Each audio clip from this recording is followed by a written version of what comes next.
കളറിന് കോംപ്ലക്സും ഉണ്ട്, കളറിന് പൊളിറ്റിക്സും ഉണ്ട്. കറുപ്പിന് മാത്രമല്ല പ്രശ്നം, വെളുപ്പിനും ഉണ്ട് പ്രശ്നം. പബ്ലിക് ട്രാൻസ്പോർട്ട് യൂസ് ചെയ്യാൻ നേരത്തെ നമ്മുടെ അടുത്ത് വന്ന് ഇരിക്കണോ വേണ്ടോ എന്ന് അറിയാൻ വേണ്ടിയിട്ട് അവരാദ്യം ചോദിക്കുന്നത് hi how are you, what's your name.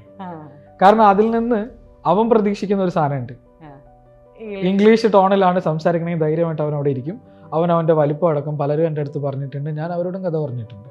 എന്നാൽ അതിൻ്റെ ഇടയിൽ എൻ്റെ വീട്ടിൽ നിന്ന് എൻ്റെ അമ്മ വിളിക്കുമ്പോൾ ആ അമ്മ പറഞ്ഞോ എന്ന് പറഞ്ഞു കഴിഞ്ഞാൽ അടുത്തിരിക്കുന്ന ആണാണെങ്കിലും പെണ്ണാണെങ്കിലും ആ സൈഡിൽ അത്രയും നേരം ഇരുന്ന ആ കാല് നീണ്ടു പോകുന്നത് നമുക്ക് വളരെ കൃത്യമായി മനസ്സിലാവും. നമ്മളാരും പ്രൊട്ടക്റ്റ് ചെയ്യാനില്ല, നമുക്ക് വേണ്ടിയിട്ട് ആരും റെഡിമെയ്ഡായിട്ടൊന്നും തരാനില്ല. അവിടെ മുതലാണ് നമ്മുടെ ക്രൈസിസ്. ചില സ്ഥലത്ത് നമ്മൾ കൊണ്ടു നിൽക്കും, ചിലപ്പോൾ നമ്മൾ കൊടുത്തു നിൽക്കും. അങ്ങനെ കൊണ്ടും കൊടുത്തുമായി നിൽക്കുന്ന സ്ഥലങ്ങളിൽ ഈ പറയുന്ന നാടകവും ബാക്കിയുള്ള സാധനങ്ങളും എല്ലാം നമ്മുടെ സോഷ്യൽ കോൺസെപ്റ്റ് കുറച്ചുകൂടി കൂട്ടിയിട്ടുണ്ട്. ആരോഗ്യവകുപ്പിൻ്റെ അടുത്ത് ചെല്ലുമ്പോൾ പറയും ഇത് സാമൂഹ്യക്ഷേമ വകുപ്പാണെന്ന് പറയും, സാമൂഹ്യക്ഷേമ വകുപ്പിൻ്റെ അടുത്തിലും പറയും ആരോഗ്യ വകുപ്പാണെന്ന് പറയും. പിന്നീടാണ് സാമൂഹ്യക്ഷേമം സാമൂഹ്യ നീതി വകുപ്പൊക്കെ ആയിട്ടുള്ളത്. പല കാരണങ്ങൾ കൊണ്ട് എനിക്ക് പാസ്പോർട്ട് കിട്ടിയിട്ടുണ്ടായിരുന്നില്ല. ഒരു പക്ഷേ ഇൻഡയറക്ട്ലി സണ്ണി ലിയോൺ പോലും അറിഞ്ഞിട്ടുണ്ടാവില്ല, സണ്ണി ലിയോൺ കാരണമാണ് എനിക്ക് പാസ്പോർട്ട് കിട്ടിയത്.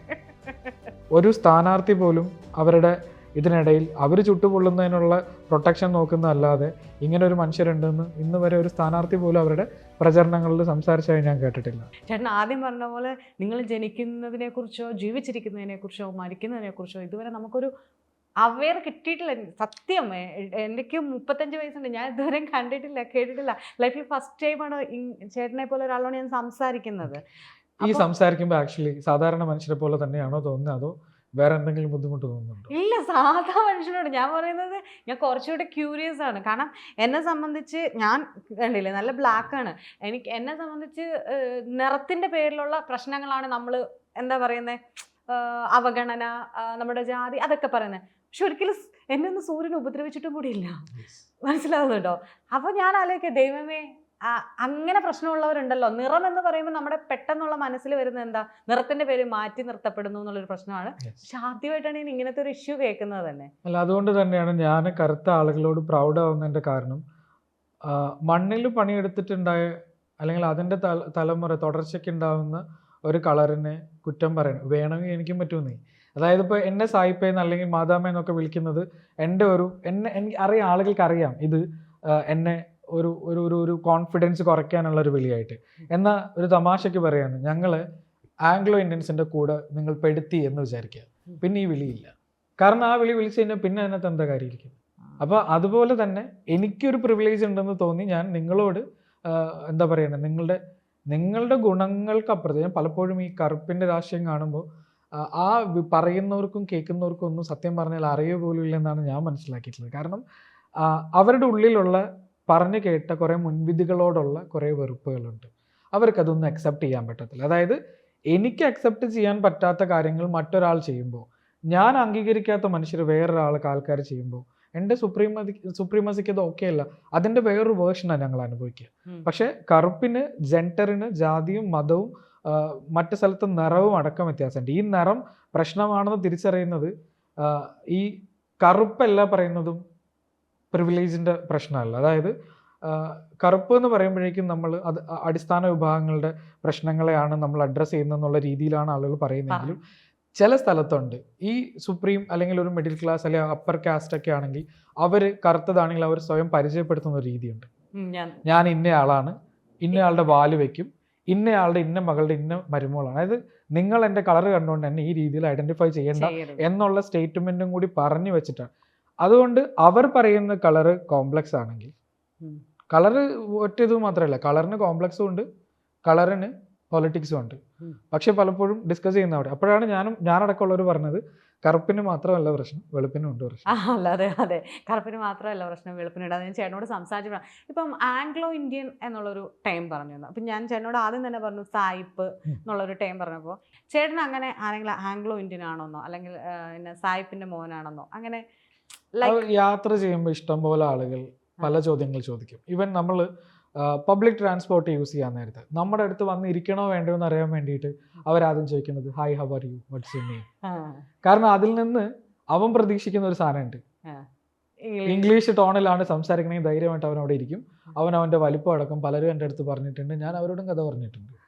ഇംഗ്ലീഷൊക്കെ മര്യാദയ്ക്ക് അറിയില്ലാത്ത കാലത്ത് ആരൊക്കെ പറഞ്ഞു തന്ന ബുദ്ധി പ്രകാരം ഒരിക്കലും അമേരിക്കയാണെന്നും ഇംഗ്ലണ്ടാണെന്നും ഞാൻ പറഞ്ഞിട്ടില്ല. വായിൽ വരുന്ന ഈ ഒരു സോഷ്യൽ ഒരു ലൈ എന്ന് പറയുന്ന പോലെ ഞങ്ങളുടെ സർവൈവലിന് ഉണ്ടാക്കിയിട്ടുള്ള ലൈസിൽ ഒരെണ്ണം ഇംഗ്ലീഷ് മുഴുവനായിട്ട് പറഞ്ഞെത്തിക്കാൻ പറ്റിയില്ലെങ്കിൽ അവർക്ക് ഇംഗ്ലീഷ് പറയാത്തതിൻ്റെ കോംപ്ലക്സ് അല്ല, ആ ആളുകൾ കംഫർട്ട് ആവാതിരിക്കുക, അതിൻ്റെ ഒരു പ്രശ്നമാണ്. അപ്പോൾ നമ്മൾ എന്ത് ചെയ്യും, ഫ്രാൻസോ ജർമ്മനിയോ പോളണ്ടോ ഒക്കെ ആക്കും. കാരണം എല്ലാം തികഞ്ഞ ഇംഗ്ലീഷ് നമ്മളും പറയേണ്ട കാര്യമില്ല. സ്വാഭാവികമായിട്ട് അവർ എത്രയോ മനുഷ്യർ വളരെ കംഫർട്ടബിൾ ആയിട്ടിരുന്ന് ഞാൻ പറഞ്ഞ നുണയും അവർ പറഞ്ഞ കഥയും എല്ലാം കേട്ടുകൊണ്ട് സ്വസ്ഥമായി തിരിച്ചു പോകണു. എന്നാൽ അതിൻ്റെ ഇടയിൽ എൻ്റെ വീട്ടിൽ നിന്ന് എൻ്റെ അമ്മ വിളിക്കുമ്പോൾ ആ അമ്മ പറഞ്ഞു എന്ന് പറഞ്ഞു കഴിഞ്ഞാൽ അടുത്തിരിക്കുന്ന ആണാണെങ്കിലും പെണ്ണാണെങ്കിലും ആ സൈഡിൽ അത്രയും നേരം ഇരുന്ന ആ കാല് നീണ്ടു പോകുന്നത് നമുക്ക് വളരെ കൃത്യമായി മനസ്സിലാവും. കാരണം നമ്മുടെ അടുത്തേക്ക് വരുമ്പോഴേക്ക് ഈ വിവേചനമില്ല എന്ന് പറയുന്നത് അമ്മ അതിൽ പ്രിപ്പറേഷൻ കഴിഞ്ഞിട്ടാണ് ഈ അഭിനയം എല്ലാം കാഴ്ചവെക്കുന്നത്. അപ്പോൾ ആ അഭിനയങ്ങൾ നമ്മൾ അതിനേക്കാൾ മുമ്പ് കാണുകയാണ്. പെട്ടെന്ന് അവർക്ക് സ്റ്റക്കാവും. അല്ല, അവരെ സ്റ്റക്കാക്കാതിരിക്കാൻ എൻ്റെ ജീവിതത്തിൽ ഞാൻ ഏറ്റവും കൂടുതൽ നോക്കിയിട്ടുള്ളത് എന്നോട് ഇടപഴകുന്ന അല്ലെങ്കിൽ ഞാൻ ചെന്ന് നിൽക്കുന്ന സ്ഥലം കംഫർട്ടബിൾ ആവാൻ വേണ്ടി. അതുകൊണ്ടൊരു കുഴപ്പമുണ്ട്, എൻ്റെ റിയൽ ക്യാരക്ടർ എന്താണെന്ന് ചോദിച്ചാൽ അത്ര സോഫ്റ്റ് ആണോ അല്ലയോ, അല്ലെങ്കിൽ ഇന്ന രീതിയിൽ എന്ന് പറഞ്ഞ് മറ്റുള്ളവർക്ക് അറിയില്ല. ചിലപ്പോൾ ഞാൻ വളരെ ഷൈ ആയിട്ട് മിണ്ടാതൊക്കെ ഇരിക്കുക, അതിൻ്റെ അർത്ഥം ഞാൻ ഇൻട്രോവേർട്ട് ആണെന്നല്ല. കാരണം എൻ്റെ സിറ്റുവേഷൻ അവിടെ ഞാൻ സ്വസ്ഥമായി മര്യാദയ്ക്ക് ഇരിക്കുന്നതാണ് മറ്റുള്ള പല ആളുകൾക്കും എൻ്റെ അക്സെപ്റ്റൻസിന് നല്ലത്. അങ്ങനെ ആകുമ്പോൾ എടാ മറ്റേ ആളുടെ ഫ്രണ്ടാണ്, നല്ല കുഴപ്പമൊന്നുമില്ല, സിനിമാക്കാരനൊക്കെയാണ്, ഒരു ജാടയൊന്നുമില്ല. എന്നാൽ ഇതേ എന്നെ നിങ്ങൾക്ക് കാണാം, ചിലപ്പോൾ നിങ്ങൾ എനിക്ക് കാണണമെന്നില്ല. ഞാൻ അവിടെ പോയി വളരെ ഭംഗിയായിട്ട് നല്ല ബോഡി ലാംഗ്വേജിലൊക്കെ ഇട്ട് ആറ്റിറ്റ്യൂഡ് ഇട്ട് 4 തമാശയും പറഞ്ഞ് ഇരിക്കുന്ന സമയത്ത് ഇന്ന് ചിരിച്ച ആൾക്കാർ നാളെ വരുമ്പോൾ അവരെന്നെ നോക്കി ചിരിക്കുന്നുണ്ടാവും, ഞാൻ കണ്ടില്ലെങ്കിലും ഞാൻ ആരായി മാറും. അതുകൊണ്ട് തന്നെ സിനിമ വേദികൾ അല്ലെങ്കിൽ പൊതുവായിട്ടുള്ള പല സ്ഥലങ്ങളിലൊക്കെ പോകുന്ന സമയത്ത് ഞാനൊക്കെ ഭയങ്കര ചാടക്കാരനാണ്. ഈവൻ രാത്രി പോലും ചില ഫോട്ടോസൊക്കെ ഞാൻ ഇടുമ്പോൾ നീ ആരടാ മമ്മൂട്ടിയോ, രാത്രി പോലും കൂളിംഗ് ഗ്ലാസ് വയ്ക്കുക. അല്ല, അതിനപ്പുറത്തേക്കൊന്നും ലോകം വളരാത്ത മനുഷ്യർ അവിടെ ഇവിടെ എല്ലായിടത്തും ഉണ്ട്. പിന്നെ ചില ആളുകൾക്ക് ഈ പേടിക്ക് അപ്പുറത്തേക്ക് ഒരു തരം വെറുപ്പുണ്ട്. അതൊരു കടന്നാക്രമിക്കുന്ന തരം വെറുപ്പാണ്. അതായത് അവര് ഇപ്പം നിങ്ങൾ 2 ആളുകൾ തമ്മിൽ സംസാരിക്കുമ്പോൾ, ഇപ്പം ഞാനും എൻ്റെ ഒരു സുഹൃത്തും ഒരു സ്ത്രീ സുഹൃത്തുമായിട്ട് ഒരു കോഫി ഷോപ്പിൽ പോയി കഴിഞ്ഞാൽ തൊട്ടടുത്തിരിക്കണവനും വെള്ളം കൊണ്ട് കൊടുക്കുന്നവനടക്കം അറിയണം, എന്തൊക്കെ അറിയണം, ആക്ച്വലി ഇത് ഫോറിനറാണോ അല്ലാത്തതാണോ, റിലേഷൻഷിപ്പാണോ, അപ്പനാണോ അമ്മയാണോ മോളാണോ മരുമോളാണോ, ഇതെല്ലാം അറിയണം. അപ്പോൾ ചില ആളുകളുടെയൊക്കെ പ്രവൃത്തി കണ്ട് തന്നെ എൻ്റെ കൂടെയുള്ള സുഹൃത്തുക്കൾക്ക് ചിലരോട് പറയും ഞങ്ങൾക്കില്ലാത്ത എന്ത് സൂക്കേടാണ് നിങ്ങൾക്കെന്ന് ചോദിക്കേണ്ടി വന്നിട്ടുണ്ട്. പിന്നെ ഈ ആൽബിനിസവുമായി ബന്ധപ്പെട്ട ആളുകളുടെ ഈ ലിവിങ് ഞങ്ങളൊക്കെ കുറച്ച് ആളുകളെ കുറിച്ച് അന്വേഷിക്കുന്നതിൻ്റെ ഇടയിൽ അവർ ഏറ്റവും കൂടുതൽ ഡിസ്ക്രിമിനേഷനുകൾ അനുഭവിക്കപ്പെട്ടുള്ളത് ഇവർക്ക് പ്രണയങ്ങളും ഇവരുടെ വിവാഹങ്ങളും ഒക്കെ ഉണ്ടാകുന്ന സമയത്താണ്. സ്വന്തം കല്യാണം കഴിക്കാൻ നിൽക്കുന്ന 2 ആളുകൾക്കുള്ളതിനേക്കാൾ വലിയ പ്രശ്നമാണ് ഈ നാട്ടുകാരായിട്ടുള്ള വേറെ ആളുകൾ ഭയങ്കരമായിട്ട് ഇടപെട്ടിട്ട് ഇവരെ ബുദ്ധിമുട്ടിലാക്കുന്ന ഒരുപാട് സംവിധാനങ്ങളുണ്ട്. കല്യാണം കഴിച്ച് ജീവിക്കുന്ന ആളുകളുടെ പ്രൈവസിയിലേക്ക് കടന്നു കയറുന്ന ആളുകളുണ്ട്. കല്യാണം കഴിഞ്ഞതിന് ശേഷം ഇവരുടെ ലൈഫ് സ്പോയിൽ ചെയ്യുന്ന ആൾക്കാരുണ്ട്. It's lot of stories is there. അതായത് കറുപ്പോ വെളുപ്പോ ഒന്നുമല്ല, കാണുന്ന ചില മനുഷ്യർക്ക് എന്തെങ്കിലും നമ്മൾ കുറവാണെന്നുള്ള തോന്നൽ അല്ലെങ്കിൽ അവർ വലുതാണെന്നുള്ള തോന്നൽ ആരോടെയുണ്ട്. പിന്നെ അതിൻ്റെ പേരാണ് പ്രിവിലേജ്. ഇപ്പോൾ എന്നെ സംബന്ധിച്ചിടത്തോളം എൻ്റെ പ്രിവിലേജ് എനിക്ക് തോന്നിയിട്ട് കാര്യമില്ല. നിങ്ങൾക്ക് ആർക്കെങ്കിലും ഞാൻ വലിയൊരാളാണെന്ന് തോന്നൽ ഒരു 90% ഉണ്ടെങ്കിൽ അതിൻ്റെ പേരാണ് നമ്മൾ ഈ പറയുന്ന ജനിച്ച ജാതി, മതം, എൻ്റെ അപ്പനും അമ്മയും ഒക്കെ ആരാണ്, എൻ്റെ ഒരു സോഷ്യൽ സ്റ്റാറ്റസ് എന്താണ്, ഇതൊക്കെ അനുസരിച്ചിട്ടാണ് നിങ്ങൾക്ക് എന്നോടുള്ള ഒരു ഭയവും ബഹുമാനവും എന്നൊക്കെ പറയുന്ന സാധനം. അങ്ങനെ നമ്മൾ അടച്ചാക്ഷേപിക്കപ്പെടുന്നില്ല എന്ന് തോന്നിയാൽ നമുക്ക് സാമൂഹ്യ മാധ്യമങ്ങളിലടക്കം എവിടെ വേണമെങ്കിലും വന്ന് എന്ത് വർത്തമാനങ്ങളും പറയാം. കാരണം അങ്ങനെ അത് അക്സെപ്റ്റ് ചെയ്യാനിരിക്കുന്ന ആളുകൾ അത് ചിരിച്ചുകൊണ്ട് അത് കേൾക്കാനുണ്ടാവും. തീർച്ചയായും. ഞാൻ ഇന്നിവിടെ ഇരുന്നുകൊണ്ടൊരു ജെൻഡറിനോട് തമാശ പറഞ്ഞാൽ അല്ലെങ്കിൽ വേറെ ഏതെങ്കിലും വ്യക്തികളെ കുറിച്ച് പറഞ്ഞ് കണകൊണ്ടാന്ന് ചിരിച്ചാൽ അത് എന്നെ അക്സെപ്റ്റ് ചെയ്യാത്തൊരു സോഷ്യൽ സമൂഹം ഉള്ളിടത്തോളം കാലം അത് എന്നെ ആക്രമിക്കാനുള്ള ഇരയും. എന്നാൽ എൻ്റെ സ്ഥാനത്തൊരു പ്രിവിലേജ് ഉള്ള ഒരാൾ വന്നിരുന്ന് ചിരിച്ചാലും സംസാരിച്ചാലും അയാളുടെ ഏത് ബോഡി ലാംഗ്വേജും അയാൾ ഈ പറഞ്ഞ ക്യൂട്ടും സ്വീകാര്യതയൊക്കെ ആവുന്നത് അതൊക്കെ നമ്മുടെ പിന്നെ ആ കാലമൊക്കെ മാറി തുടങ്ങിയിട്ടുണ്ട്. തീർച്ചയായും. ആളുകൾ ഞാൻ പറഞ്ഞില്ല ഇപ്പം ഇത് വായിച്ചപ്പോൾ തന്നെ എനിക്കിത് എടുക്കണം എന്നുള്ളൊരു ഇൻ്റർവ്യൂ അല്ലെങ്കിൽ നിങ്ങളുടെ ഒരു പ്രശ്നം ഒരു സോഷ്യൽ ഇഷ്യൂ ആയിട്ട് എനിക്ക് ഫീൽ ചെയ്തത് തന്നെ അതിൻ്റെ ഒരു പുറത്താണ്. ചേട്ടാ, നമ്മൾ സിനിമയെക്കുറിച്ച് സംസാരിച്ചില്ല. ചേട്ടൻ 2 സിനിമകളിലാണ് ഇതുവരെ അഭിനയിച്ചേക്കുന്നത്. ഒന്ന് ഓപ്പറേഷൻ ജാവയിലും മറ്റൊന്ന് കുട്ടനാടൻ മാർപ്പാപ്പ.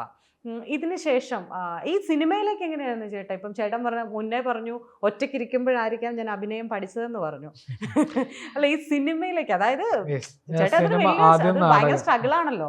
നാടകമാണ് ഒന്ന്. അത്യാവശ്യം കുഴപ്പമില്ലാത്ത ഒരു സാമൂഹിക സാഹചര്യങ്ങളൊക്കെ ഉണ്ടാക്കി തരുന്ന ഒരു അച്ഛനമ്മയും വീട്ടുകാരും നാട്ടുകാരും ഒക്കെ ഉള്ള ഒരു സൗകര്യത്തിലാണ്. പിന്നെ പല പല സ്കൂളുകളായിട്ടാണ് ഞാൻ പഠിച്ചത്. ഞാൻ എൻ്റെ ഒരു 10ാം ക്ലാസ് വരെ പഠിച്ച 6-7 സ്കൂളാണ്. അതുകൊണ്ട് തന്നെ പെട്ടെന്ന് ഒരുപാട് ആളുകളെ മാറി മാറി കാണാൻ പറ്റി. അതുകൊണ്ട് തന്നെ എനിക്കൊരു കംഫർട്ട് സോൺ എന്ന് പറയുന്ന ഒരു സാധനമില്ല. അതായത് അത്രയും സ്കൂൾ മാറിയതുകൊണ്ടൊരു ഗുണം ഇല്ലെങ്കിൽ എന്താ വെച്ചാൽ, ഞാൻ ജനിച്ചു വളർന്ന നാട്, എൻ്റെ നാട്ടുകാർ, 10ാം ക്ലാസ് വരെ പഠിച്ച ഒരു സ്ഥിരം കൂട്ടുകാർ, ഇതായിരുന്നെങ്കിൽ ഞാൻ ഇങ്ങനെ നിൽക്കുമെന്ന് എനിക്കറിയില്ല. ഇപ്പം എന്താണെന്ന് വെച്ചാൽ ഓരോ സ്ഥലത്തേക്ക് ചെല്ലുമ്പോഴും ഓരോ തരം മനുഷ്യർ, ഓരോ തരം. അപ്പോൾ അതിൻ്റെ അകത്ത് ആദ്യം എൻ്റെ ഒരു 5ാം ക്ലാസ്സിൽ ഞാൻ താമസിക്കുന്ന ഒരു സ്ഥലത്തുള്ള സ്കൂളിലാണ് 5 മുതൽ 10 വരെയാണ് ഒരുമിച്ച് ഒരു സ്കൂളിൽ പഠിച്ചത്. ആ സ്കൂളിലേക്ക് ഞാൻ ചെന്ന ഉടനെ തന്നെ അവിടുത്തെ ഒരു ടീച്ചർ എന്നെ ക്ലാസ് ലീഡറാക്കി. ഞാൻ കുറേ കാലങ്ങൾക്ക് ശേഷം ഞാൻ ചോദിച്ചിട്ടുണ്ട്, ടീച്ചർ എന്ത് കണ്ടുകൊണ്ടാണ് എന്നെ ക്ലാസ് ലീഡറാക്കിയത്? അപ്പോൾ അവർ പറഞ്ഞ കാര്യം, നീ അവിടെ പുതിയതായിട്ട് വന്നതാണ്, പല ആളുകൾക്കും നിന്നെ പേടിയും നിന്നോട് പല രീതിയിലും കാണിക്കും. പക്ഷെ നീ അവർക്കൊക്കെ വേണ്ട ഒരാളാണെങ്കിൽ, നീ അവിടുത്തെ ഒരു കീ റോൾ എടുക്കുന്ന ഒരാളാണെങ്കിൽ, ഇവരൊക്കെ പേടിച്ചാലും പേടിച്ചില്ലേലും നിൻ്റെ അടുത്ത് വരണം. ആ ക്ലാസ്സിലുള്ളവർ ക്ലാസ് ലീഡറായിട്ട് വരും. അതുകൊണ്ട് തന്നെ ചോക്കെടുക്കാനും വടിയെടുക്കാനും അടക്കം സകലമാന സ്ഥലത്തും പറഞ്ഞാൽ എന്നെ സോഷ്യൽ ബീയിങ് ആക്കി മാറ്റുന്നതിൽ കുടുംബത്തിനപ്പുറത്തേക്ക് പുറത്തുള്ളത് ആ പറയുന്ന സ്ഥലത്തെ ടീച്ചർമാരാണ്, ഓടക്കേലി സ്കൂളിൽ ടീച്ചർമാരാണ്. അപ്പോൾ അവരത് എടുക്കുന്ന ഒരു നിയമം. അതെല്ലാം കഴിഞ്ഞ് ഞാൻ കുറേ വർഷങ്ങൾക്ക് ശേഷം കണ്ടിട്ടാണ് ഈ ചോദ്യങ്ങൾ ചോദിക്കുന്നത്. ആ ചോദ്യത്തിന് അപ്പോഴാണ് അവർ ഉത്തരം തരുന്നത്. അതിനുശേഷം ആ സ്കൂൾ ഒരു എല്ലാ 10ാം ക്ലാസ് വരെ ആ ക്ലാസ്സിൻ്റെ ലീഡറുകളായിരുന്നുകൊണ്ട് എന്നോട് ഏറ്റവും കൂടുതൽ ആളുകൾ എപ്പോഴും ഇടപഴകിക്കൊണ്ടേയിരുന്നു. അപ്പോൾ 5ാം ക്ലാസ് മുതൽ 10ാം ക്ലാസ് വരെ ഇന്ന് നിങ്ങൾക്ക് ഈ സൈക്കോ സോഷ്യൽ ഡെവലപ്മെൻറ്റ് തിയറിയും സൈക്കോളജിയും ഒക്കെ പലപ്പോഴും ഗൂഗിൾ അടക്കം ചെയ്ത് നോക്കുമ്പോൾ എൻ്റെ ആ ഒരു പ്രായത്തിൽ എനിക്ക് കിട്ടേണ്ടുന്ന സോഷ്യൽ ഡെവലപ്മെൻറ്റ് മുഴുവൻ അവർ ഈ വാക്ക് പോലും അറിഞ്ഞോ അറിയാതെയോ എനിക്ക് വേണ്ടി നടപ്പിലാക്കി തന്നു എന്നുള്ളതാണ്. അത് കഴിഞ്ഞതിന് ശേഷം പിന്നെ ചെല്ലുന്നത് നമ്മൾ +2 അല്ലെങ്കിൽ അങ്ങനെ ഒരു കാലഘട്ടത്തിലേക്കാണ്. അപ്പോൾ ആ സമയത്ത് നമ്മളോട് ആളുകൾ മിണ്ടുമോ, ഈ 10ാം ക്ലാസ് വരെയൊക്കെയാണ് പ്രണയം, നമ്മുടെ സെൽഫ് ഐഡൻറ്റിറ്റി, നമ്മളാരെങ്കിലും പ്രേമിക്കോ, ഇന്നും വേണ്ട അത്ര കാര്യങ്ങളൊക്കെ വരിക. അപ്പോൾ ഈ ഒറ്റയ്ക്ക് ഇരിക്കുന്നവരുണ്ടാവും ഈ കോംപ്ലക്സുകളൊന്നും എനിക്കില്ലാത്തതിൻ്റെ കാരണം ആ ക്ലാസ്സിലുള്ള സകല പെൺപിള്ളേരോടും എനിക്ക് സംസാരിച്ചേ പറ്റുള്ളൂ, അത്രയും പെൺപിള്ളേർക്ക് എന്നോട് സംസാരിച്ചാലേ പറ്റുള്ളൂ. അപ്പോൾ അതുകൊണ്ട് എന്നോട് ആരും മിണ്ടുന്നില്ല എന്നുള്ള പേരിലുള്ള ഒരു കോംപ്ലക്സ് ഉണ്ടാവാനുള്ള യാതൊരു സൗകര്യവും അവിടെ ഉണ്ടായിരുന്നില്ല. അതുകൊണ്ട് തന്നെ അന്നും ഇന്നും ഓപ്പോസിറ്റ് ജെൻഡർ എന്നോട് മിണ്ടിയെന്നോ മിണ്ടിയില്ലെന്നോ പറഞ്ഞിട്ടുള്ള ഒരു കോംപ്ലക്സും ഉണ്ടാവാൻ അന്നത്തെ കാലത്ത് എനിക്ക് ഒരു സ്റ്റിഗ്മയും ക്രിയേറ്റ് ചെയ്യപ്പെടാത്തതുകൊണ്ട് അതില്ല. പിന്നീട് നമ്മളത് +2ലേക്കൊക്കെ വരുമ്പോഴാണ് നമ്മുടെ ഒരു സെൽഫ് ഇമേജ് ഒന്നുകൂടി ശ്രദ്ധിക്കുക. നമ്മളെങ്ങനെ പോകണം, എന്ത് ഉടുപ്പിടണം. എനിക്കൊരു ചെറിയൊരു കൺഫ്യൂഷൻ ഉണ്ടായിരുന്നു. ഇതുപോലെ തന്നെ താടി വരുമ്പോൾ വേറെ കളർ, ഈ കളറാണ്. അപ്പോൾ മുണ്ടുടുക്കണോ, മുണ്ടുടുത്ത് മടക്കി കുത്തണോ. പക്ഷെ ഇതെല്ലാം കഴിഞ്ഞ് അടുത്ത സെക്കൻഡ് ഇതൊക്കെ നമ്മൾ ചെയ്യുമ്പോൾ സ്വാഭാവികമായിട്ട് അതിനെയൊക്കെ മറികടന്നു പോവുകയാണ്. ഇന്നിപ്പോൾ ഏറ്റവും വലിയ ഐഡൻറ്റിറ്റികളിലൊന്നും എൻ്റെ മുടിയും താടിയും ഇതൊക്കെ തന്നെയാണ് എൻ്റെ ഐഡൻറ്റിറ്റി എന്ന് പറയുന്നത്. സ്വാഭാവികമായിട്ടും ഈ പറയുന്ന ഓരോ പ്രായത്തിലുള്ള ആങ്സൈറ്റിയും ഐഡൻറ്റിറ്റിയും ഒക്കെ മറന്നു. പിന്നെ ഞങ്ങളുടെ നാട്ടിൽ നിന്നൊക്കെ പറഞ്ഞു കഴിഞ്ഞാൽ അത്യാവശ്യം സാമൂഹ്യ പ്രവർത്തനങ്ങളൊക്കെ ഇടപെടാൻ പറ്റുന്നൊരു സൗകര്യമുള്ള കുറേ ആളുകളൊക്കെ ഉണ്ടായിരുന്നു. അതുകൊണ്ട് തന്നെ സിനിമാ ക്ലബ്ബ്, നാടക പരിശീലനം മുതൽ ഇങ്ങനെ കുറേ വിശേഷങ്ങൾ വരും. കുട്ടികളുടെ കൂട്ടങ്ങളുണ്ടാവും. അവിടെയും നമുക്ക് കിട്ടുന്നത് പലപ്പോഴും അണിയായിട്ടിരിക്കാനല്ല, അതിൻ്റെ കൂടെ കുറച്ചും കൂടി സോഷ്യൽ സ്പേസ് ഉള്ള ട്രെയിനർ ആകാം, അവരെ കൊണ്ട് ചെയ്യിപ്പിക്കാം. അങ്ങനെ നമുക്കും കൂടി സോഷ്യൽ സ്പേസ് തരുന്ന, പിന്നെ അതിന് വേണ്ടിയിട്ടുള്ള കുറേ ഫൈറ്റിങ്ങുകളുണ്ട്. പക്ഷേ എൻ്റെ ലൈഫിൽ ഏറ്റവും കൂടുതൽ പ്രശ്നം വന്നിട്ടുള്ളത് അത് കഴിഞ്ഞ് നമ്മൾ ഗ്രാജുവേഷൻ ലെവലിലേക്ക് ചെന്ന് കഴിയുമ്പോൾ 18 വയസ്സ് കഴിഞ്ഞു. പിന്നെ നമ്മൾ പൗരനാണ്, നമ്മളാരും പ്രൊട്ടക്റ്റ് ചെയ്യാനില്ല, നമുക്ക് വേണ്ടിയിട്ട് ആരും റെഡിമെയ്ഡ് ആയിട്ടൊന്നും തരാനില്ല. അവിടെ മുതലാണ് നമ്മുടെ ക്രൈസിസ്. ചില സ്ഥലത്ത് നമ്മൾ കൊണ്ടു നിൽക്കും, ചിലപ്പോൾ നമ്മൾ കൊടുത്തു നിൽക്കും. അങ്ങനെ കൊണ്ടും കൊടുത്തുമായി നിൽക്കുന്ന സ്ഥലങ്ങളിൽ ഈ പറയുന്ന നാടകവും ബാക്കിയുള്ള സാധനങ്ങളും എല്ലാം നമ്മുടെ സോഷ്യൽ കോൺസെപ്റ്റ് കുറച്ചുകൂടി കൂട്ടിയിട്ടുണ്ട്. കാരണം എനിക്കൊരിക്കലും എന്നെ മാത്രം എന്ന് പറഞ്ഞ് ചിന്തിക്കാനുള്ള ഒരു സാമൂഹിക സാഹചര്യം എൻ്റെ ചുറ്റിലുണ്ടായിരുന്നില്ല. അതിപ്പോൾ ഞാൻ മഹാരാജാസ് കോളേജിലാണ് പഠിച്ചത്, MCRVൻ്റെ ഹോസ്റ്റലിലാണ് നിന്നത്. അതുകൊണ്ട് തന്നെ അവിടെ ഇനിയിപ്പോൾ പടരുന്ന രോഗമാണെങ്കിൽ പോലും അവിടെയുള്ള മനുഷ്യന്മാർക്ക് എല്ലാം കൂടി ഒരു ബക്കറ്റിലാണ് കുളിക്കുകയുള്ളൂ, എല്ലാം ചെയ്യുള്ളൂ, ഒരു പേസ്റ്റാണ് ഉപയോഗിക്കുകയുള്ളൂ. അതിന് അവിടെയുള്ള ആ ഉണ്ടായി വരുന്ന സൗഹൃദമുണ്ട്. ആ സൗഹൃദവും എനിക്ക് എന്ത് ചെയ്യാനുള്ള അവസരം തന്നിട്ടില്ല, കോംപ്ലക്സ് കാണിക്കാനുള്ള അവസരം തന്നിട്ടില്ല. അപ്പോൾ അവിടേക്ക് എനിക്ക് പക്ഷെ പോകണ്ടെന്ന് തീരുമാനിച്ചെങ്കിലും എനിക്ക് സ്കൂൾ ലീഡറായിട്ടോ ക്ലാസ് ലീഡറായിട്ടോ അങ്ങനെയൊക്കെയുള്ള സൗകര്യങ്ങളില്ലാതെ എന്നെ പക്ഷെ അതിനുശേഷമുള്ള സൗകര്യങ്ങളൊന്നും എന്നെ കൂടി മനസ്സിലാക്കിയെടുക്കുന്ന ആളുകൾ എനിക്ക് കിട്ടിയിട്ടില്ല എന്നുള്ള സത്യമാണ്. പിന്നെ ഉള്ളതെല്ലാം ചില സ്ഥലത്തൊക്കെ പല പല ഇമേജുകളാണ്. അതായത് ഞാനായി വരുന്ന സമയം വരെയുള്ള സ്ഥലത്തൊക്കെ ഓരോ ആളുകൾക്കുള്ള കംഫർട്ട് സോണിലുള്ള ഞാൻ മാത്രമാണ്. ഇപ്പം എൻ്റെ ടീച്ചർക്കുള്ള കംഫർട്ട് സോണിലുള്ള ആളാണ് ഞാൻ, അല്ലെങ്കിൽ എൻ്റെ ഏതെങ്കിലും ഒരു സുഹൃത്തുക്കൾക്കുള്ള കംഫർട്ട് സോണിലുള്ള ഒരാൾ മാത്രമാണ് ഞാൻ. അവരുടെ ഇപ്പം ചില വീട്ടിൽ എന്നെ നിൽക്കാൻ സൗകര്യം ഉണ്ടെങ്കിൽ എൻ്റെ യാതൊരു സ്വഭാവവും ഇല്ലാത്ത അവർക്ക് കംഫർട്ടബിൾ ആവുന്ന ഒരാളാണ്. കാരണം എനിക്ക് 3 ദിവസം അവിടെ നിൽക്കണമെങ്കിൽ ആ നിൽക്കേണ്ട അവർക്ക് ഓക്കെ ആവുന്നു. പക്ഷേ യഥാർത്ഥത്തിൽ എല്ലാവർക്കും ഞാൻ ഓക്കെ ആണോ എന്ന് വെച്ചാൽ ഞാൻ ഓക്കെയാണ്. പക്ഷേ എന്നെ സംബന്ധിച്ചിടത്തോളം എനിക്ക് എൻ്റേതായിട്ടുള്ള നിലപാടുണ്ട്. കാര്യം എന്താണെന്ന് വെച്ചാൽ ഞാൻ ഇത്രയും കൂടുതൽ ഫ്ലെക്സിബിൾ ആവുന്നത് പോലും എൻ്റെ നിലപാടുകൾ എനിക്ക് മുമ്പോട്ട് കൊണ്ടുപോകണം എന്നുള്ളതുകൊണ്ട്. ഇപ്പോൾ ഈ സമയത്ത് ഞാൻ ആൽബിനിസത്തെക്കുറിച്ച് പറയുമ്പോൾ ഇല്ലാത്ത ചില വിഷമങ്ങൾ മുമ്പ് കേട്ടിട്ടുണ്ട്. അതായത് 2003 ഞാൻ ആദ്യമായിട്ട് ഈ വിഷയങ്ങൾ പറഞ്ഞു തുടങ്ങുന്നത്. കാരണം നമ്മൾ മറ്റുള്ളവർക്ക് കൂടി വേണ്ടി വരുന്നത് ഈ ഗ്രാജുവേഷൻ സമയത്ത് കോളേജിലേക്കൊക്കെ വരുമ്പോഴാണ് നമ്മളെ മാത്രമല്ല വേറെ ആൾക്കാരുണ്ട് എന്നൊക്കെ തിരിച്ചറിയുന്നത്. അങ്ങനെ ജസ്റ്റിസ് JB കോശി എന്ന് പറയുന്ന നമ്മൾ അന്നത്തെ മനുഷ്യാവകാശ കമ്മീഷൻ്റെ സംസ്ഥാന ചുമതലകളിലൊക്കെ ഉണ്ടായിരുന്ന ആളുകൾ മുതൽ ഇങ്ങോട്ടേക്ക് നമ്മൾ പറയും. അപ്പോൾ ആരോഗ്യവകുപ്പിൻ്റെ അടുത്ത് ചെല്ലുമ്പോൾ പറയും ഇത് സാമൂഹ്യക്ഷേമ വകുപ്പാണെന്ന് പറയും. സാമൂഹ്യക്ഷേമ വകുപ്പിൻ്റെ അടുത്തിലും പറയും ആരോഗ്യ വകുപ്പാണെന്ന് പറയും. പിന്നീടാണ് സാമൂഹ്യക്ഷേമം സാമൂഹ്യനീതി വകുപ്പൊക്കെ ആയിട്ടുള്ളത്. ഇപ്പോഴും നമ്മൾ ഒറ്റയ്ക്കൊക്കെ ചെല്ലുന്ന സമയത്ത് ഇതേ കൺഫ്യൂഷൻ തന്നെയാണ് അവിടെ. അത് കൺഫ്യൂഷനൊന്നുമല്ല, പരിഗണിക്കണമെന്നുണ്ടെങ്കിൽ പരിഗണിക്കാനുള്ള കാരണങ്ങൾ നോക്കും. പക്ഷേ പരിഗണിക്കപ്പെടേണ്ടതാണോ അല്ലയോ എന്ന് സൊസൈറ്റിയും കൂടി പുഷ് ചെയ്യും. ഇപ്പോൾ ഉള്ള അവസ്ഥ എന്ന് പറയുന്നത്, ആദ്യമൊക്കെ ഞാൻ ചെല്ലുമ്പോൾ അന്ന് വ്യക്തിപരമായിട്ട് എന്തെങ്കിലും ആവശ്യമുണ്ടെങ്കിൽ നിങ്ങൾ പറഞ്ഞാൽ മതി, എൻ്റെ അപ്പുറത്തൊരു കുട്ടിയുണ്ടല്ലോ, ഇവർക്ക് ഒരു പ്രശ്നമുണ്ടല്ലോ, അവർക്കൊന്നും നമ്മൾ ചെല്ലുമ്പോൾ നമ്മളുടെ വ്യക്തിപരമായ പ്രശ്നമാക്കി മാറ്റാനും മറ്റുള്ള ആളുകൾക്ക് കൂടി വേണ്ടിയാണ്. അതായത് ഞങ്ങൾക്ക് സോഷ്യൽ സെൻസേ ഉണ്ട് എന്നുള്ളത് അക്സെപ്റ്റ് ചെയ്യാനായിട്ട് ബുദ്ധിമുട്ടുള്ള തരത്തിലാണ് അവർ സംസാരിച്ചുകൊണ്ടിരുന്നത്. അതുകൊണ്ട് തന്നെ ആ ഒരു കാലഘട്ടത്തിൽ ഉണ്ടാവുന്ന 2 ഓഫറുകൾ എനിക്ക് പലരും നീട്ടിയിട്ടുണ്ട്. ഒന്ന് STD ബൂത്ത് നടത്താൻ, 2 നമ്മുടെ ഫോട്ടോ സ്റ്റാറ്റ് മെഷീൻ. അത് പണ്ട് ആ ഒരു പ്രത്യേക കാലഘട്ടത്തിൽ ഈ ഭിന്നശേഷിക്കാർക്ക്, അന്ന് വികലാംഗർ എന്നാണ് പറഞ്ഞത്, വികലാംഗർക്ക് കൊടുക്കുന്ന സംവിധാനമാണ്, ഭിന്നശേഷിക്കാർക്ക് കൊടുക്കുന്ന ഒരു സംവിധാനമാണ്. ആര് വന്നാലും പോയാലും ഇത് കൊടുത്തിട്ട് വാങ്ങാതെ വീണ്ടും ഞാൻ ചെല്ലുന്നതിൻ്റെ പേരിൽ മറ്റേ സിനിമയിൽ പറഞ്ഞ പോലെ ഫസ്റ്റ് കാണുമ്പോൾ തന്നെ ലാസ്റ്റ് വാണിംഗ് തന്നാണ്. നമ്മളിവിടെ നിന്ന് കഷ്ടപ്പെട്ട് ഈ വെയിലും കൊണ്ട് ഇവരെ കാണാനുള്ള പെർമിഷൻ വാങ്ങി ചെല്ലുമ്പോഴേക്കും ദൂരെ നിന്ന് നമ്മളെ മനസ്സിലാവും. ഇയാളുടെ കാര്യം ഞാനന്ന് പരിഹരിച്ച് പറഞ്ഞു വിട്ടാണല്ലോ, കഷ്ടപ്പെട്ട് അവിടം വരെ ചെല്ലുന്നത് വെറുതെ.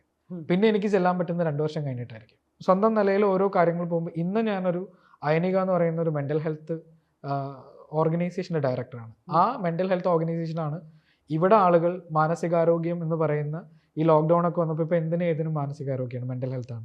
ഇതൊന്നും പറയാത്ത സമയത്ത് കേരളത്തിലെ ആദ്യത്തെ സോഷ്യൽ മെൻ്റൽ ഹെൽത്ത് പ്രൊജക്റ്റ് സർക്കാരിന് വേണ്ടിയിട്ട് മോഡൽ പ്രൊജക്റ്റ് ചെയ്ത ആൾ ഞാനാണ്. എൻ്റെ ഓർഗനൈസേഷനാണ് അത് ചെയ്തത്. അത് കഴിഞ്ഞതിന് ശേഷം സ്ത്രീകളിലൂടെ നമുക്ക് സോഷ്യൽ എക്സ്പെരിമെൻറ്റുകൾ അല്ലെങ്കിൽ സോഷ്യൽ പ്രോസസ്സ് ചെയ്യാൻ പറ്റുന്ന തരത്തിൽ കുടുംബശ്രീയിൽ മെൻ്റൽ ഹെൽത്ത് പ്രൊജക്റ്റ് തൃശ്ശൂർ ജില്ലയിൽ ചെയ്ത ആളും ഞാനാണ്, അല്ലെങ്കിൽ ഞങ്ങളുടെ ഓർഗനൈസേഷൻ്റെ കീഴിലാണ് ചെയ്തത്. ഇത്രയും കൂടുതൽ പ്രിവിലേജുകൾ ഇതൊക്കെ കിട്ടി ഞാൻ വീണ്ടും ഈ പറയുന്ന ആളുകളുടെ അടുത്ത് ചെല്ലുമ്പോൾ ഞാൻ ഒരു കാര്യം അവരോട് പറയാറുണ്ട്: നിങ്ങളുടെ കണ്ണു വെച്ച് അവരെ കാണരുത്, നിങ്ങളുടെ ആവശ്യം വെച്ച് അവരെ കാണരുത്. അവരെന്താണോ പറയാൻ വരുന്നത്, അത് ഭിന്നശേഷിക്കാരനായിക്കോട്ടെ അല്ലാത്തവരായിക്കോട്ടെ, ആര് വന്നാലും അവരെന്ത് പറയുന്നു എന്തിനു പറയുന്നു തീരുമാനിക്കുക. നിങ്ങൾ അന്ന് പറഞ്ഞിരുന്ന STD ബൂത്തും കാര്യങ്ങളുമാണ് വെച്ചിരുന്നതെങ്കിൽ ഒരു പക്ഷേ നിങ്ങൾ ആരും കാണാത്ത ഏതെങ്കിലും ഒരു മനുഷ്യൻ്റെ ഗണത്തിൽ മാത്രമേ ഞാനും പെടുള്ളൂ. പിന്നെ നാടകവും സിനിമ എന്ന് പറഞ്ഞത്, ഈ സിനിമേൻ്റെ മുമ്പിലേക്ക് ആക്ച്വലി വരുന്നത് ആദ്യം കുട്ടനാടൻ മാർപ്പാപ്പ എന്ന് പറഞ്ഞ മൂവിയാണ്. ആ കുട്ടനാടൻ മാർപ്പാപ്പ എൻ്റെ സുഹൃത്തുക്കൾ തന്നെയാണ് അതിൻ്റെ സ്ക്രിപ്റ്റും ബാക്കിയുള്ള കാര്യങ്ങളും ചെയ്തിട്ടുള്ളതുകൊണ്ട് അത്രയും നാൾ പുറകിൽ നിൽക്കാനാണ് എനിക്കിഷ്ടം. കാരണം പലപ്പോഴും എല്ലാ വേഷങ്ങളും നമുക്ക് യോജിച്ചല്ലെന്നും സായിപ്പിൻ്റെ മാത്രം വേഷം ചെയ്യാൻ എനിക്ക് താല്പര്യമില്ലാത്തതുകൊണ്ട്. കാരണം ഞാനൊരു കളറിൻ്റെ ഒരു പൊളിറ്റിക്സ് പറയാൻ ആഗ്രഹിക്കുന്ന ഒരാളാണ്. അപ്പോൾ അതിൻ്റെ അത് മാത്രമല്ല, എനിക്ക് ഞാൻ അടങ്ങുന്ന സൊസൈറ്റിയെക്കുറിച്ച് കൂടി ചില കാര്യങ്ങൾ പറയാനുണ്ട്. അതുകൊണ്ടാണ് അകത്തുനിന്ന് പുറത്തേക്ക് വരുന്നത്. അങ്ങനെ പുറത്തേക്ക് ആദ്യം വരുന്നത് പക്ഷേ ആൽബിനിസത്തെക്കുറിച്ച് പറയാൻ വേണ്ടിയിട്ടല്ല, അത് മെൻ്റൽ ഹെൽത്തിനെ കുറിച്ച് പറയാൻ വേണ്ടിയിട്ടാണ്. എന്നെ 10 പേര് അറിയുമെങ്കിൽ ഞാൻ പറയുന്ന മെൻ്റൽ ഹെൽത്ത് ഒന്നറിയും. അന്ന് 2016-17 മെൻ്റൽ ഹെൽത്ത് എന്ന് പറഞ്ഞാൽ ഒന്നുകിൽ മെൻ്റൽ ഇൽനെസ് അല്ലെങ്കിൽ സ്പിരിച്വാലിറ്റി എന്നുള്ളതാണ്. പിന്നീട് വലിയ സാമൂഹ്യ മാറ്റങ്ങളൊന്നുമല്ല, കോവിഡ് നമുക്ക് വന്നപ്പോഴാണ് തനിയെ നമ്മൾ പഠിച്ചു മെൻ്റൽ ഹെൽത്തിന് വേണ്ടിയിട്ട് കൗൺസിലിങ്ങിന് പോയാൽ കുഴപ്പമില്ല. ഇപ്പോൾ പക്ഷേ നാട് മുഴുവൻ കൗൺസിലർമാരും നാട് മുഴുവൻ മെൻ്റൽ ഹെൽത്തിൻ്റെ ആളുകളും എല്ലാ മാർക്കറ്റിങ്ങും മെൻ്റൽ ഹെൽത്താണ്. അപ്പോൾ അതുകൊണ്ട് ഞാൻ ആ പറച്ചിൽ നിർത്തി. കാരണം ഞാനന്ന് ഒരാളും പറയാനില്ലാതപ്പോൾ പറയുകയും ഈ 2 പ്രൊജക്റ്റ് ചെയ്യുകയും ചെയ്തിരുന്ന ഒരാളാണ്. ഇപ്പോൾ എൻ്റെ ആഗ്രഹം അതാണ്, അത്യാവശ്യം ആളുകൾക്ക് മാനസിക ആരോഗ്യം വേണമെന്ന് തിരിച്ചറിയുകയും ബാക്കിയുള്ള കാര്യങ്ങളും ചെയ്യാൻ. ഇപ്പോൾ നമ്മളതുകൊണ്ട് മെൻ്റൽ ഹെൽത്തുമായി റിലേറ്റഡ് ആയ കുറേ റിസർച്ചുകളും കാര്യങ്ങളും അഡ്വാൻസ് ആയിട്ടുള്ള ആളുകൾക്ക് ചെയ്യാൻ പറ്റുന്ന ഓരോ ട്രെയിനിങ്ങുകളൊക്കെ ആയിട്ട് സ്വസ്ഥമായിട്ടിരിക്കുന്നു. ഇപ്പോൾ പക്ഷേ എന്നെ സംബന്ധിച്ചിടത്തോളം അടുത്ത ഒരു സോഷ്യൽ ഡിമാൻഡ് എന്നെ കൂടി പരിഗണിക്കുന്ന, അല്ലെങ്കിൽ എന്നെ പോലുള്ള ആളുകളെ പരിഗണിക്കുന്ന ഒരു ഡിമാൻഡാണ് ആക്ച്വലി ആൽബിനിസം എന്ന് പറയുന്നത്. അതും ഇതുപോലെ തന്നെ ക്ലൈമറ്റാണ്, സാധാരണ ജനങ്ങൾക്ക് അറിയില്ല.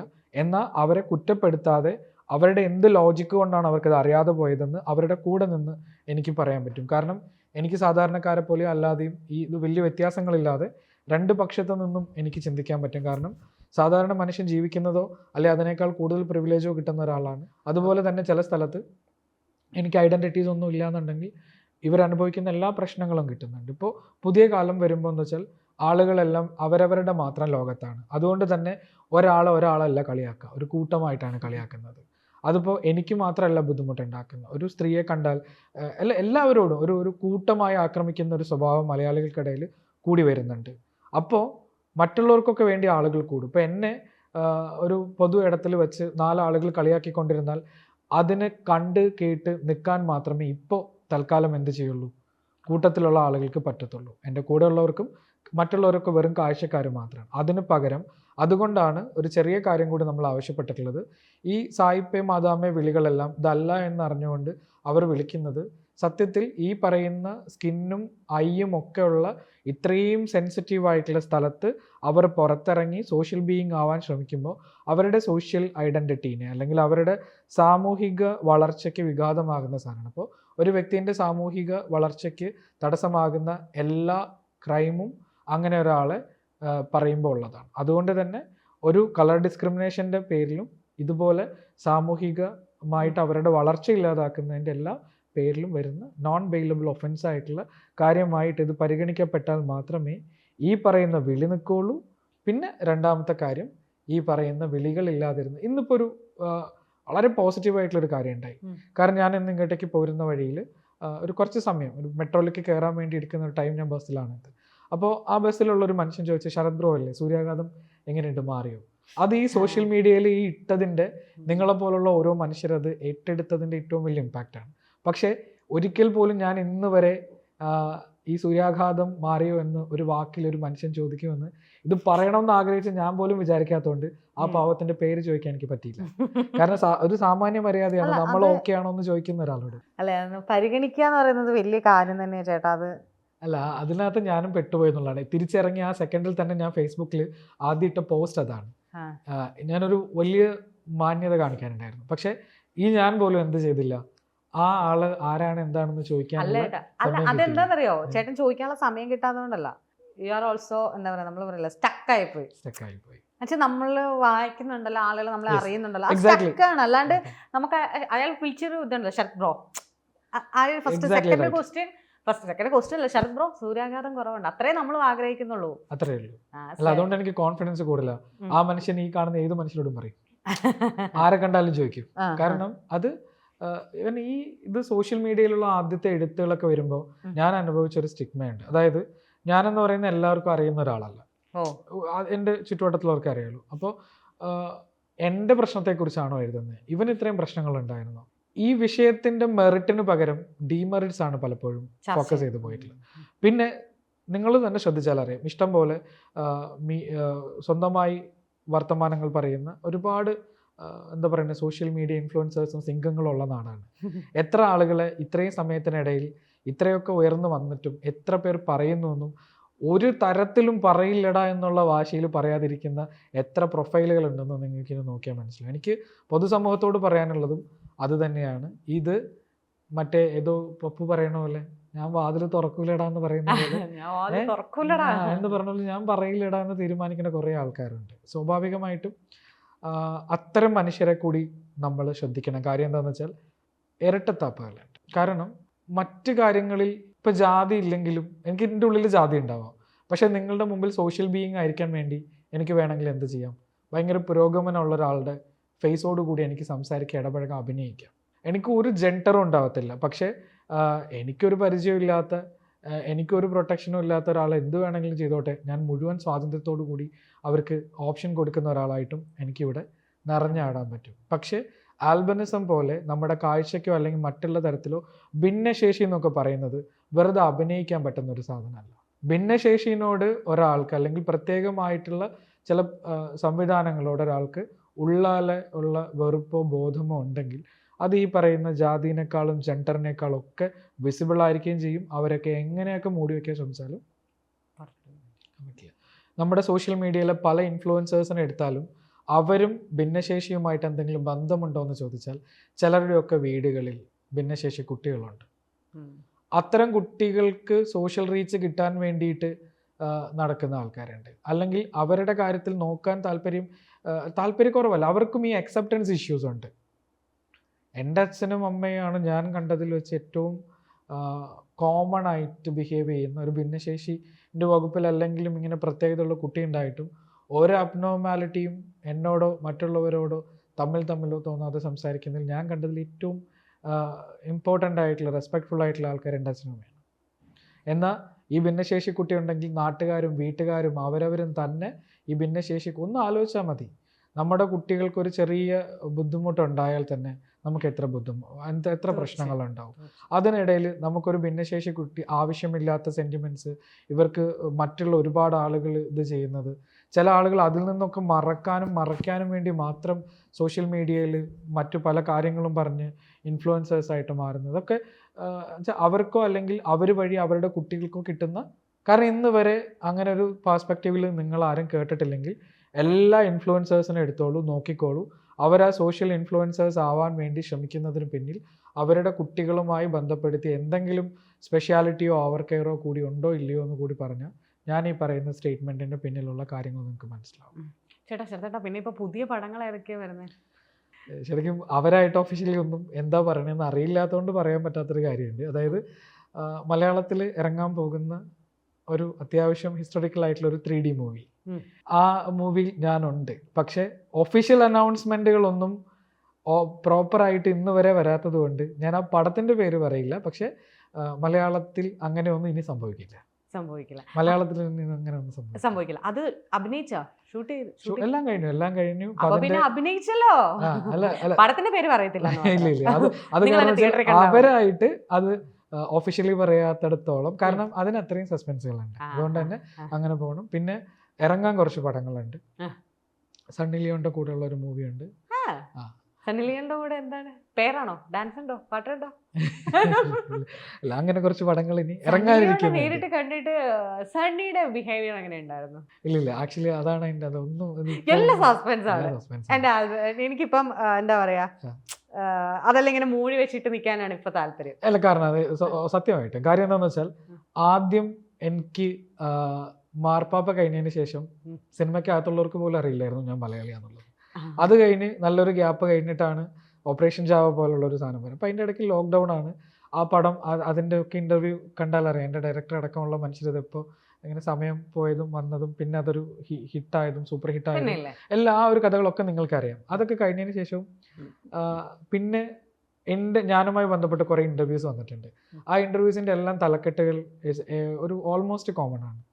എനിക്കറിയാം, വിദേശിയല്ല മലയാളിയാണ്. ഇതിനപ്പുറത്തേക്ക് ഒന്നോ രണ്ടോ ഇന്റർവ്യൂസ് മാത്രമാണ് നമ്മൾ അതിനപ്പുറത്തേക്ക് നമ്മൾ ആരാണ് എന്താണെന്ന് കേട്ടിട്ടുള്ളത്. പിന്നെ പല ഇന്റർവ്യൂവിലും എൻ്റെ ഒരു പൊതുബോധം വെച്ചിട്ടാണ് ചോദിക്കുന്ന ചോദ്യങ്ങൾക്ക് ഞാൻ എൻ്റേത് കൂടിയായ ഉത്തരങ്ങൾ പറഞ്ഞിട്ടുണ്ട്. അത് ആ ഇന്റർവ്യൂ ശ്രദ്ധിച്ചാൽ മനസ്സിലാവും. ചോദ്യങ്ങൾക്കാണോ ഉത്തരം എന്ന് വെച്ചാൽ ചോദ്യങ്ങൾക്കെന്നുള്ള വ്യാജേന ഞാൻ എന്താണോ സൊസൈറ്റീനോട് സംസാരിക്കേണ്ടത് അത് ഞാൻ വളരെ കൃത്യമായി ചെയ്തു. അതുകൊണ്ടാണ് ഞാൻ പറഞ്ഞത് എനിക്ക് എൻ്റേതായിട്ടുള്ളൊരു പൊളിറ്റിക്സ് ഉണ്ടെന്ന് പറയുന്നത്. ഞാൻ എന്താണെന്ന് എനിക്ക് പറയാൻ ചിലപ്പോൾ ചോദ്യങ്ങൾ ഉണ്ടാവണമെന്നില്ല. കാരണം അന്നത്തെ സമയത്ത് അതെല്ലാം ഒരു സിനിമാക്കാരനോടുള്ള ക്യൂരിയോസിറ്റീൻ്റെ മാത്രം പുറത്തുള്ള ഇൻ്റർവ്യൂസ് ആയിരുന്നു. പിന്നെ എത്രയോ ഒരു 270 എത്രയോ ഉണ്ട്, പക്ഷെ എല്ലാം കോപ്പി ആയിരുന്നു. അല്ല, ഞാനിപ്പോൾ പറയാൻ കാരണം സണ്ണി ലിയോൺ എന്ന് പറയുന്നത് നമുക്ക് എല്ലാവർക്കും കേരളത്തിലാണെങ്കിലും അവർക്ക് ഒരുപാട് ഫാൻസ് ഉണ്ട്. അങ്ങ് ചേട്ടനെ പോലെ ഒരാളെ കാണുക, അപ്പം കണ്ടു എന്ന് പറയുമ്പോൾ തന്നെ ആളുകൾക്ക് ഭയങ്കര ക്യൂരിയോസിറ്റി ഉണ്ട്.